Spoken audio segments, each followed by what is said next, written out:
আমাদের মতোই দাড়িওয়ালা, টুপিওয়ালা, লেবাসধারী কিছু ভাইয়েরা এই কাজগুলো করে।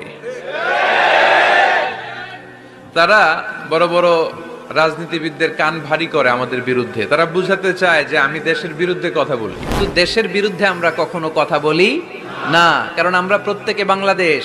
আমি বাংলাদেশ, তুমি বাংলাদেশ, আমরা বাংলাদেশ। এমন কোনো কাজ করা যাবে না যেটাতে আমাদের লাল সবুজের পতাকার অপমান হয়। তারা বড় বড় রাজনীতিবিদদের কান ভারী করে আমাদের বিরুদ্ধে। তারা বুঝাতে চায় যে আমি দেশের বিরুদ্ধে কথা বলি। কারাই কোরআনের মাহফিল বন্ধ করতে চায় এগুলো আপনারা দেখেন। আওয়ামী লীগ ইসলামের শত্রু নয়। যেই মোহতারাম আলেম দিন আমাকে কাফের ফতুয়া দিয়েছে, ওনার নামটা উচ্চারণ করে আমি কিছু বলেছি? তারপরেও আপনাদের বিরুদ্ধে আমার কোনো ক্ষোভ নেই, ঘৃণা নেই। আমি তো কোনো আলোচনায় আমার কোনো বক্তব্যকে দিয়ে তারা প্রমাণ করতে পারবে না যে আমি দেশের বিরুদ্ধে কথা বলি। বলেছি? বর্তমানে আওয়ামী লীগ সরকার ক্ষমতায়, তাদের যত ভালো ভালো দিক আছে আমি সেটাও বলবো। এই যে ওবায়দুল কাদের সাহেব, উনি এদেশের এই যোগাযোগ ব্যবস্থার ব্যাপক উন্নয়ন করেছিলেন। আমি ফাটাকেষ্ট বলেছি আমি ওনাকে। যেই জেলায় যেই চেয়ারম্যান, যেই এমপি ভালো কাজ করে আমি তাদের প্রশংসা করি। আর কেউ যদি অন্যায় করে সেটার বিরুদ্ধে বলার অধিকার আমাদের আছে না নাই? মাননীয় প্রধানমন্ত্রী উনি আমার মায়ের বয়সের, ঠিক কিনা? সো আওয়ামী লীগ বাংলাদেশে যত ভালো কাজ করে এগুলোর প্রশংসা আমি প্রতি জেলাতে যে করি। কিছু ইনকনসিস্টেন্সি, অসঙ্গতি যদি থেকে থাকে সেগুলোর ব্যাপারে বলাও আমাদের দায়িত্ব, কিন্তু দেশের বিরুদ্ধে আমরা কখনো কথা বলি না, কারণ আমরা প্রত্যেকে বাংলাদেশ। আমি বাংলাদেশ, তুমি বাংলাদেশ, আমরা বাংলাদেশ, ঠিক কিনা? বরং বাংলাদেশের বিরুদ্ধে যারা কথা বলে, বাংলাদেশের অর্থনীতি যেখানে বিপন্ন আমি সেখানে কথা বলি। আমাদের গার্মেন্টস শিল্প কেন ধ্বংস হবে? আমাদের পাট শিল্প কেন ধ্বংস হবে? এই যে আমরা চিংড়ি রপ্তানি করছি, চিংড়ির ভিতরে পাথর ঢুকাইয়া সুইজারল্যান্ডে পাঠায়।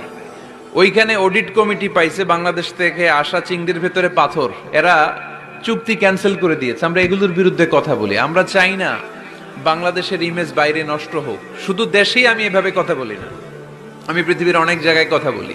সেখানে এরকম হাজার হাজার প্রবাসী বাংলাদেশি ভাইরা আমাদের সামনে বসে কথা শুনে। আমি সব সময় বলি এমন কোনো কাজ করা যাবে না যেটাতে আমাদের লাল সবুজের পতাকার অপমান হয়। বিভিন্ন জায়গায় যখন এই প্রোগ্রাম নিয়ে সমস্যা করে, আজকের প্রোগ্রামে আসার আগে আমি সরাসরি এখানকার ওসি সাহেবকে ফোন দিয়েছি। আসছে? আপনি আছেন? তো আমি ফোন দিয়ে বললাম আপনি বলেন, আপনি বললে আমি আসবো। উনি বললেন যে আমি 2 মিনিট পরে আপনাকে কল ব্যাক করছি। আমি এসপি সাহেবের সাথে কথা বলে নেই, আপনাদের জেলার এসপি সাহেবের সাথে কথা বলে বললে হুজুর আমি আমার প্রোটোকল নিয়ে এখানে থাকবো, আপনাকে রিসিভ করব সেফলি, আপনার সেফ এন্ট্রি সেফ এক্সিটের ব্যবস্থা আমি করে দিব, আপনি আসেন। আলহামদুলিল্লাহ, এরকম ওসি আমাদের প্রত্যেকটা থানায় হোক, আমরা চাই কি চাই না? আল্লাহ আপনাদের থানার ওসিকে কবুল করে নিক। যে যুবক ভাইরা তোমরা অনেক কষ্ট করে অনেক দূর থেকে আসছো, আল্লাহ তোমাদেরকে ইসলামের জন্য কবুল করুক।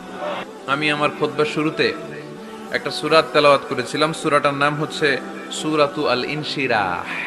সূরাটার নাম, এই 20 মিনিট একটু আওয়াজ করে উত্তর দিতে হবে। সূরার নাম সূরাতুল ইনশিরাহ। কি নাম সূরার?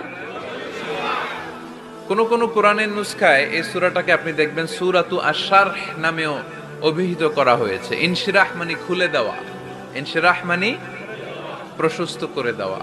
ইসলামের জন্য, কোরআনের জন্য বিশ্বনবীর হৃদয়টাকে খুলে দিয়েছে কে? আল্লাহ। এজন্য এই সূরার নাম করা হয়েছে সূরাতুল ইনশিরাহ। আবার এই সূরার আরেক নাম সূরাতু আশ-শারহ। শারহ মানে ব্যাখ্যা করা, শারহ মানে ইসলামকে আল্লাহ তাআলা বিশ্বনবীর কাছে এমন ভাবে ব্যাখ্যা করে তুলে ধরেছেন, ইসলামের বিষয়টা বিশ্বনবীর হৃদয়ে ক্রিস্টাল ক্লিয়ার, স্বচ্ছ পানির মতো শুভ্র করে দিয়েছে কে? এই সূরাটি মাক্কি সূরা। কি সূরা? এই সূরা আয়াত সংখ্যা 8টি। কয়টি? একটা আওয়াজ করে বলেন না, কয়টি? 8টি। এই সূরাটি কোরআনের করেছেন। আন্তরিক শুকরিয়া জানাই, ওসি সাহেবকে শুকরিয়া জানাই। স্বয়ং আইনমন্ত্রীও এই আইনমন্ত্রী মহোদয় এই প্রোগ্রাম বাস্তবায়নে সহায়তা করেছে, আমি তাকেও আন্তরিক শুভেচ্ছা জানাচ্ছি। খুব সংক্ষিপ্ত পরিসরে এভাবেই আমরা আজকে তাফসীরুল কোরআনের মাহফিলের ইতি ঘটাচ্ছি। আপনারা সবাই ভালো থাকেন, সুস্থ থাকেন। ওমা আলাইনা ইল্লাল বালাগ। আসসালামু আলাইকুম ওয়া রাহমাতুল্লাহি।